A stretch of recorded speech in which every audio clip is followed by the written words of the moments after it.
अवंतीपुरा के एक terror case में मिलिटेंटों के एक माविन की गैर मनकुला जायदाद को जब्त कर लिया गया है। जम्मू कश्मीर पुलिस के मुताबिक अभी तक हुई जांच में सामने आए हक़ाइक़ के बाद मुतल्लक़ा दफ़ात की रोशनी में जैश के एक माविन के मकान को जब्त कर लिया गया।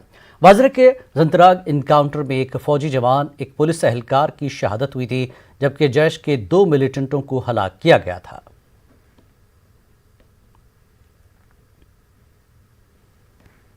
जम्मू कश्मीर रोशनी घपला मामले में सुप्रीम कोर्ट में समाअत मुलतवी हो गई है।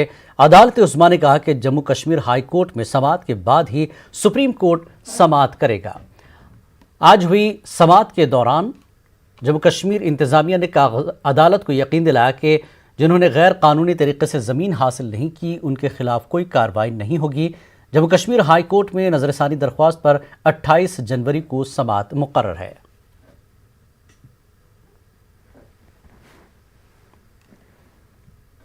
वज़ीर-ए-आज़म नरेंद्र मोदी ने आज प्रधानमंत्री राष्ट्रीय बाल पुरस्कार हासिल करने वालों से वीडियो कॉन्फ्रेंसिंग के जरिए तबादला ख्याल किया।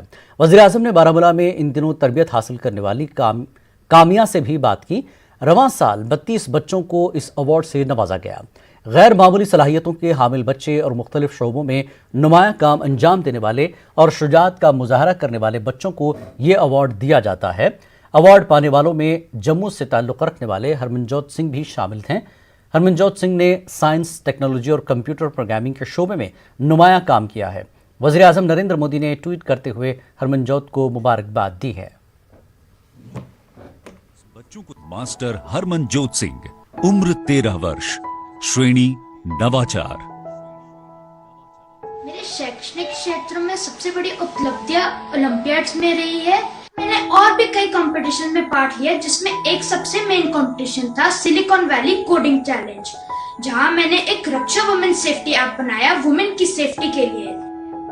काम्या, अभी हाल फिलहाल में मैं नहीं मानता हूँ आप चैन से बैठती होगी, कुछ न कुछ करती होगी। तो किस नए पर्वत पर आपकी विजय प्राप्त कर की है? क्या किया इन दिनों कुछ, या फिर कोरोना की वजह से कुछ कठिनाइयां आ गई? क्या हुआ? सर, कोरोना ने पूरे देश को ही थोड़ी कठिनाइयां दी है, पर एज यू सेड हम ऐसे बैठे नहीं रह सकते। हमें कोरोना के बाद भी स्ट्रांग बाहर आना है। तो मैंने अपनी ट्रेनिंग और पूरी रूटीन कोरोना के दौरान भी जारी रखी है। और अभी हम इस समय गुलमर्ग में हैं, जो जम्मू कश्मीर में है, और मेरे अगली क्लाइंब के लिए ट्रेन कर रहे हैं, जो नॉर्थ अमेरिका में माउंट देनाली है। और हम जून इस साल में माउंट देनाली चढ़ने के लिए अभी ट्रेन कर रहे हैं। सर, तो अभी आप बारामूला में हैं? जी सर, थैंकफुली ऑफिस ने हमें बहुत हेल्प किया है। और इस वक्त सदर जमहूरिया खिताब करें, आपको सीधे लिए चलते हैं। गहराई से विचार करने का अवसर है। संविधान की उद्देशिका में रेखांकित न्याय, स्वतंत्रता, समता और बंधुता के जीवन मूल्य हम सबके लिए पुनीत आदर्श हैं। यह उम्मीद की जाती है कि केवल शासन की जिम्मेदारी निभाने वाले लोग ही नहीं, बल्कि हम सभी सामान्य नागरिक भी इन आदर्शों का दृढ़ता व निष्ठापूर्वक पालन करें। लोकतंत्र को आधार प्रदान करने वाली इन चारों अवधारणाओं को संविधान के आरंभ में ही प्रमुखता से रखने का निर्णय हमारे प्रबुद्ध संविधान निर्माताओं ने बहुत सोच समझकर लिया था। इन्हीं आदर्शों ने हमारे स्वतंत्रता संग्राम को भी दिशा प्रदान की थी। बाल गंगाधर तिलक, लाला लाजपत राय, महात्मा गांधी और सुभाष चंद्र बोस जैसे अनेक महान जननायकों और विचारकों ने हमारे स्वतंत्रता संग्राम को प्रेरित किया था। मातृभूमि के स्वर्णिम भविष्य की उनकी परिकल्पनाएं अलग अलग थीं, परंतु न्याय, स्वतंत्रता, समता और बंधुता के मूल्यों ने उनके सपनों को एक सूत्र में पिरोने का काम किया। मैं सोचता हूं कि हम सबको अतीत में और भी पीछे जाकर यह जानने का प्रयास करना चाहिए कि यही मूल्य हमारे राष्ट्र निर्माताओं के लिए आदर्श क्यों बने। इसका उत्तर स्पष्ट है कि अनादिकाल से यह धरती और यहाँ की सभ्यता इन जीवन मूल्यों को संजोती रही है। न्याय, स्वतंत्रता, समता और बंधुता हमारे जीवन दर्शन के शाश्वत सिद्धांत हैं। इनका अनवरत प्रवाह हमारी सभ्यता के आरंभ से ही हम सब के जीवन को समृद्ध करता रहा है। हर नई पीढ़ी का यह दायित्व है कि समय के अनुरूप इन मूल्यों की सार्थकता स्थापित करे। हमारे स्वतंत्रता सेनानियों ने यह दायित्व अपने समय में बखूबी निभाया था। उसी प्रकार आज के संदर्भ में हमें भी उन मूल्यों को सार्थक और उपयोगी बनाना है। इन्हीं सिद्धांतों से आलोकित पथ पर हमारी विकास यात्रा को निरंतर आगे बढ़ते रहना चाहिए। मेरे प्यारे देशवासियों, इतनी विशाल आबादी वाले हमारे देश को खाद्यान्न एवं डेयरी उत्पादों में आत्मनिर्भर बनाने वाले हमारे किसान भाई बहनों का सभी देशवासी हृदय से अभिनंदन करते हैं। विपरीत प्राकृतिक परिस्थितियों, अनेक चुनौतियों और कोविड की आपदा के बावजूद हमारे किसान भाई बहनों ने कृषि उत्पादन में कोई कमी नहीं आने दी। यह कृतज्ञ देश हमारे अन्नदाता किसानों के कल्याण के लिए पूर्णतया प्रतिबद्ध है।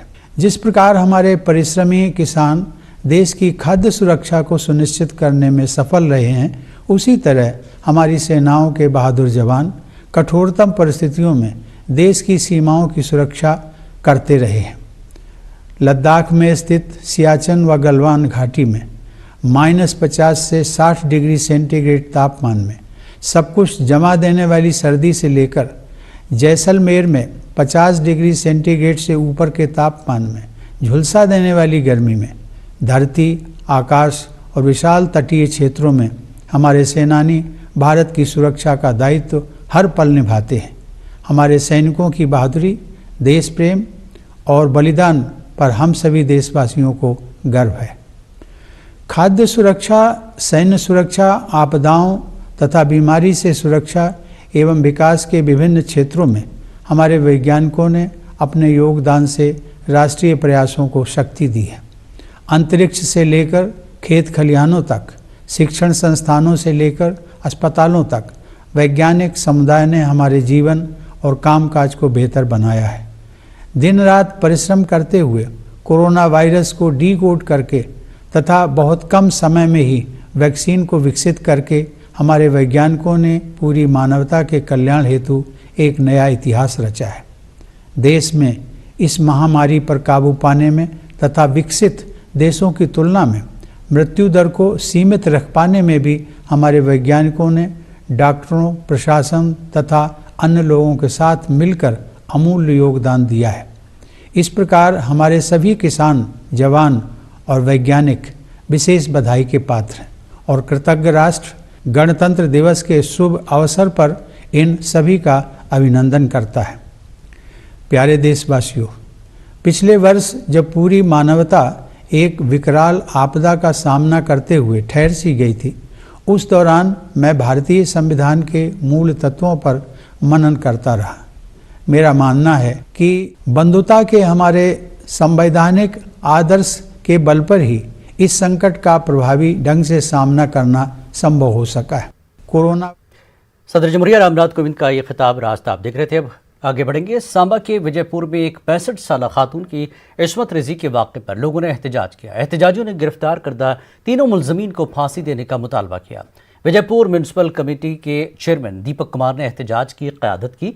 उन्होंने कहा कि इस केस के मफरूर मजीद 2 मुलजमीन की जल्द गिरफ्तारी और उन्हें सख्त सजा देने की मांग की।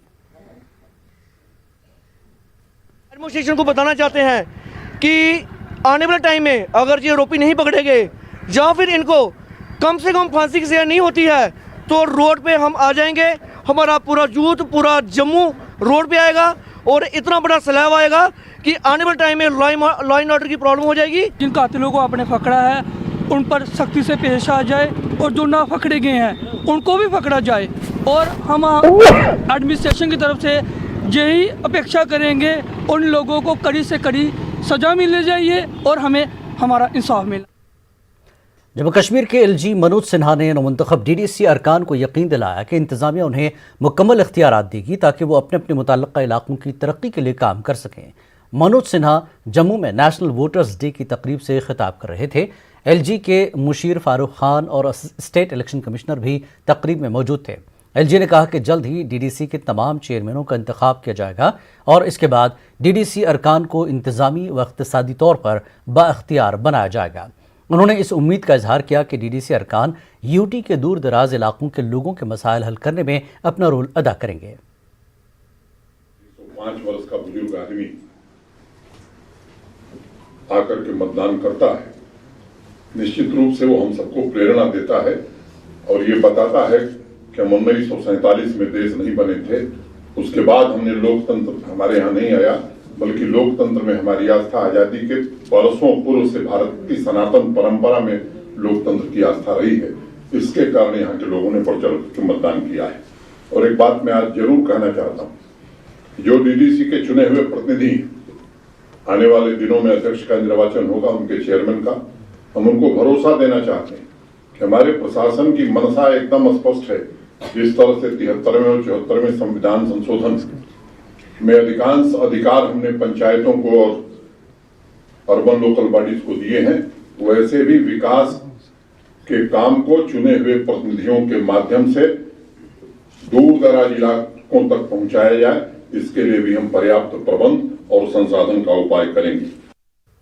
इस मौके पर मनोज सिन्हा ने डीडीसी चुनाव में वोटरों की शिरकत की सताइश की। उन्होंने कहा कि मुल्क की तामीर में हर वोटर को अपनी जिम्मेदारी निभानी होगी।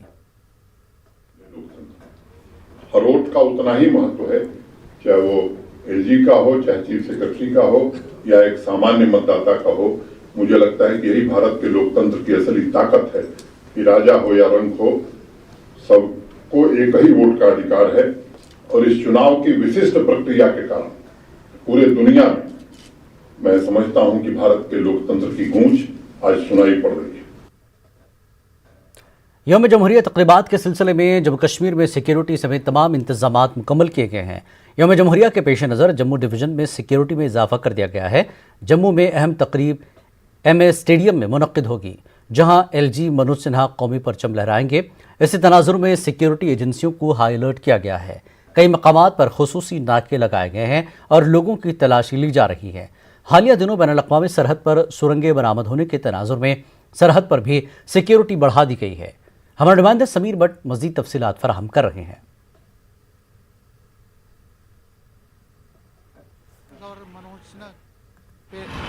तिरंगा झंडा फहराएंगे। ज़ाहिर तौर पर सिक्योरिटी के ज़बरदस्त इंतजाम किए गए हैं। चप्पे चप्पे पे अगर हम जम्मू की बात करें तो चप्पे चप्पे पे यहाँ पे सिक्योरिटी को बीफ अप कर दिया गया है, मज़ीद सख्त कर दी गई है सिक्योरिटी। और ख़ासकर बॉर्डर एरियाज़ में पूरी तरह से विजिल को बढ़ाया गया है, क्योंकि ऐसे भी इनपुट्स हैं कि कई जो मिलिटेंट्स हैं, हो सकता है कि जो टनल्स अभी मिली हैं इंटरनेशनल बॉर्डर पे कठुआ और सांबा में, हो सकता है उन्होंने वहाँ से इन्फिल्ट्रेट किया हो और रिपब्लिक डे के दिन कोई वो बड़ा यहाँ पे हमला करने की फिराक में हो सकते हैं। तो उसको देखते हुए जो सिक्योरिटी एजेंसीज़ हैं उन्होंने पूरी तैयारी की है कि जो सारी रिपब्लिक डे फंक्शंस वो पीसफुली हो और कहीं से भी कोई जो मिलिटेंट्स हैं या एंटी नेशनल एलिमेंट्स हैं वो इसको रखना डालने की कोशिश ना करें। तो उसके लिए जितनी भी तैयारियां हैं वो कंप्लीट कर दी गई है। कैमरामैन चांद के साथ में समीर भट्ट, न्यूज़ 18 जम्मू। श्रीनगर शहर में आज भारी ट्रैफिक जाम की वजह से लोगों को मुश्किलात का सामना करना पड़ा। यौम जमहूरिया के पेश नज़र सिक्योरिटी वजूहात की बिना पर टीआरसी जंक्शन से राम मुंशी बाग तक रोड ब्लॉक करने से लोगों को दुश्वारियां हुई। लोगों को अपने दफातर पहुंचने में ताखिर हो गई। इस दौरान एम्बुलेंस भी ट्रैफिक में फंसी देखी गई। बीमारों को भी तकलीफ झेलनी पड़ी। गुज़श्ता रात से ही एसके स्टेडियम की रोड को ब्लॉक किया गया। घंटे से हम यहाँ पर फंसे हुए हैं और ऊपर से इन्होंने यहाँ दूसरा जो मेन रोड है वो भी बंद कर दिया है। इनको तो लोगों की ज़रा पर भी एहसास नहीं है कि ये लोग जब ट्रैफिक जाम में फंसते हैं, कोई बीमार होता है, कभी कोई दूसरी मजबूरी होती है, लेकिन पता ही नहीं चलता है क्या हो रहा है। अब किससे फरियाद करेंगे? मैंने भी जाना था, जाने नहीं दिया। उधर से भी बंद है, इधर से भी बंद है, चारों तरफ बंद है, परेशान कर रखा है। गवर्नमेंट ने बिल्कुल हमें नाक में दम कर रखा है। यौम जमहूरिया के सिलसिले में जहां सिक्योरिटी के खातिर का इंतजाम किए गए हैं, वहीं इन इंतजाम से लोगों को, आम लोगों को काफ़ी दिक्कतों का सामना करना पड़ रहा है। यहाँ पे अगर हम बात करें जो TRC जंक्शन से लेके जो रास्ता राम मुंशी बाग को जाता है, जहाँ के SK स्टेडियम मेन वेन्यू आता है, उस रास्ते को ही कल शाम से ही जो है ब्लॉक कर दिया गया है, जिसकी वजह से जो सोनवार का ये सड़क है, सोनवार की सड़क, इस सड़क पे लगातार जो है सुबह से ही ट्रैफिक जैम का सिलसिला यहाँ पे बदस्तूर जारी रहा। हमने देखा यहाँ पे जो एम्बुलेंसेस भी काफ़ी इस ट्रैफिक जैम में फंसी रहीं और काफ़ी सारे पेशेंट्स जिनको हॉस्पिटल जाना था वो भी काफ़ी देर तक इस ट्रैफिक में दरमंदा रहे। लोगों को काफ़ी दुश्वारियों का सामना करना पड़ा। लोग पूछते हैं कि आखिर 2 दिन पहले ही जो है ऐसे इंतजाम क्यों किए गए। फिरोज वानी के साथ परवेज भट्ट, न्यूज़ 18 उर्दू, श्रीनगर। वक्त एक ब्रेक के बाद फिर लौटेंगे।